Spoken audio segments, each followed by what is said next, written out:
Ashanty menangis haru melihat lamaran Vena Melinda dan Ferry Irawan. Penyanyi Ashanty ikut menyaksikan lamaran Vena Melinda dan Ferry Irawan. Acara lamaran Vena Melinda dan Ferry Irawan digelar di Deban Kuet, kawasan Pantai Mutiara, Pluit, Jakarta Utara, Rabu, tanggal 9 Februari tahun 2022, sore. Ashanty hadir sebagai bentuk dukungannya melihat hubungan asmara Vena Melinda dan Ferry Irawan.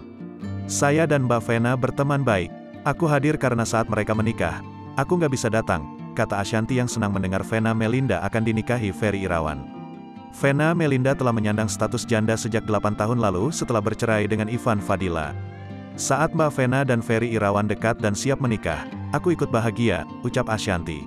Ashanty bahkan menangis saat melihat lamaran Vena Melinda dan Ferry Irawan. Apalagi saat mendengar Verrell Bramasta dan Atala Naufal mengizinkan ibunya menikah lagi. Verrell Bramasta dan Atala Naufal adalah anak Vena Melinda dari pernikahannya bersama Ivan Fadila. "Mudah-mudahan mereka langgeng sampai maut memisahkan," ujar Ashanty.